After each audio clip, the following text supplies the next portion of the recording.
Hi, my name is Heather Tucker, and I am a quantum healing hypnosis technique practitioner, also known as QHHT. If you're curious about what that actually is, you can go back and look at my previous video to this one, where I explain more in depth on what that actually is and the history of it. But that information is also on my website, so I will also link that below if you'd like to check that out. My entire website has a QHHT frequently asked questions tab, and also a little bit of a history and background on what that is. So if you'd like to check that out, definitely go and check out my website, and there's definitely a lot more information there.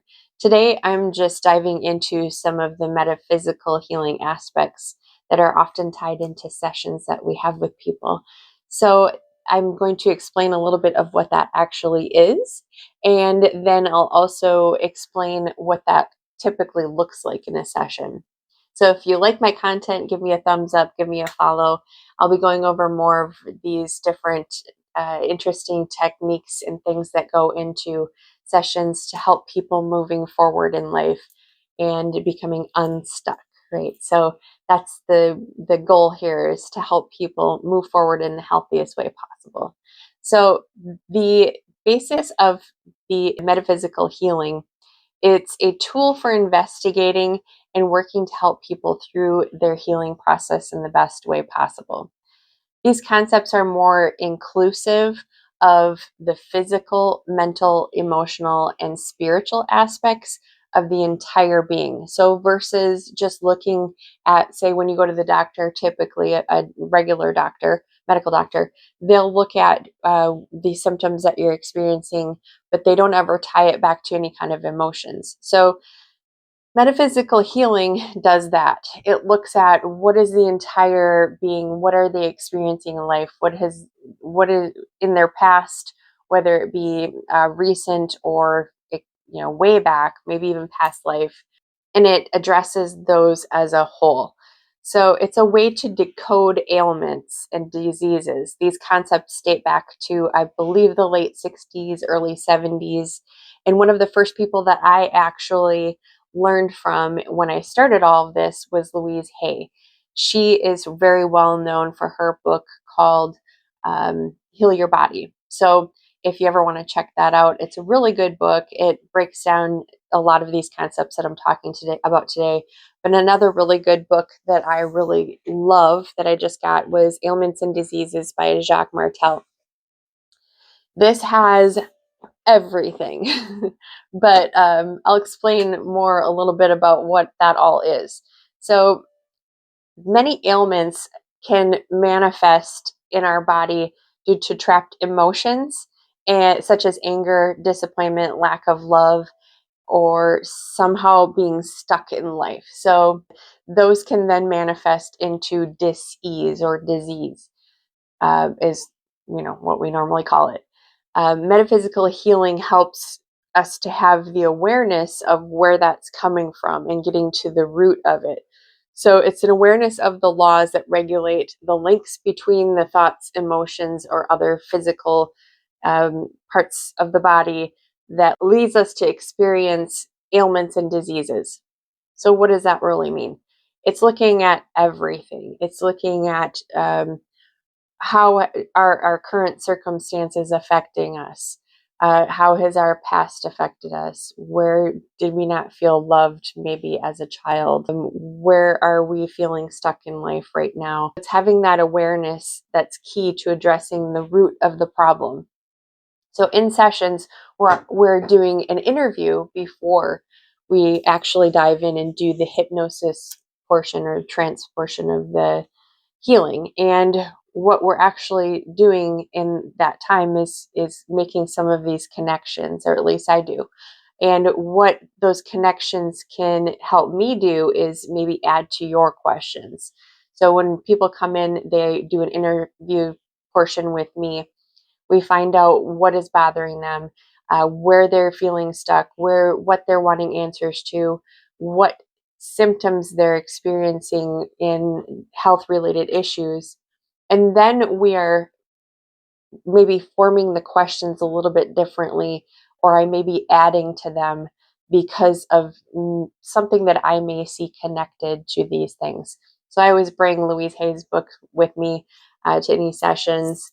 And now I'll be bringing the encyclopedia also, but it's such a great tool just to kind of maybe get a different look at it, a different perspective, and see if that's what may be causing some issues as well. So what do these things typically look like? Or what's the basis of it? So, and a lot of it is very common sense. So eyes, what are we not seeing? If you're having eyes, which obviously I have I have glasses on, so I'm working on trying to figure out what that is that I haven't been wanting to see since I was in third grade.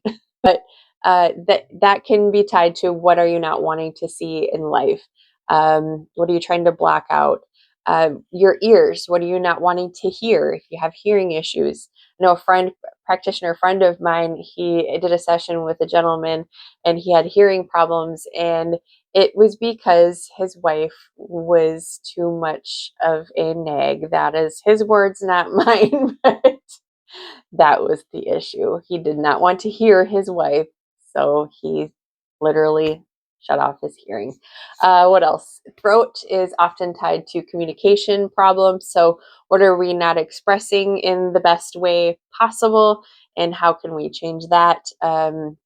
My mother actually had this issue as well years ago, and I like to use her as an example. She knows it, but we had a discussion because I started to learn about this stuff several years ago, and I said, because she was having a problem with clearing her throat. None of the doctors could figure out what it was. They did scopes, they did all these different tests to try and figure it out. They could not see any kind of issue health-wise, medically speaking. So I finally said to her, okay, Mom, what are you not saying? And she was not speaking her truth.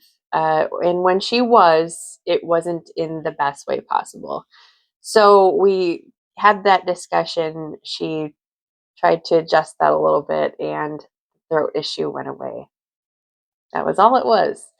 Heart can often be tied to where did you not receive love in life? It's very, common sense kind of. Intestines can be what are you holding on to, or what are you letting go too much of? Some people have, one or the other chronically. Legs, what is your capacity to move forward and adjust to change? Ankles, flexibility in new directions or the future. I have had ankle issues with my right ankle for many years, off and on since I was a kid. And once I realized this and made this connection for myself, anytime my ankle starts to bother me, I know, okay, Heather, what are you not moving forward with in life? Where are you being stuck? And it typically clears up as soon as I figure out what that is and then move on. So these things can definitely help in everyday life, even outside of sessions. But the reason why we're talking about it here is because I do address it in my sessions often. It can often help people make those connections, and we can then ask the higher self, okay, what's going on here? What is this actually tied to? Because, these are generalized things, right? What do you not want to see? And people go, I don't know. I did this myself, but then in the session, we can ask those questions. Well, what does this mean? Does this have any ties to maybe the mother or the father, past, present, what is it? And get those answers from the higher self. And usually they are spot on and they make total sense to the person once they are out of session. And then after that, they listen to the recordings and they're able to solidify that and move forward in life and hopefully clear out any kind of disease and ailments as well. So that is the magic of metaphysical healing, and especially when we tie it into QHHT sessions. So if you have any additional questions on any of this, feel free to drop your questions in comments. and I will address whatever I can. But also, go ahead and check out my website. If you have any additional questions, you can shoot them to me there. I have a contact me page there. And I also have, like I said, the common questions, FAQs, and things like that when it comes to doing our sessions as well, things that we can address there. So I will see you in the next video. Thanks for being here.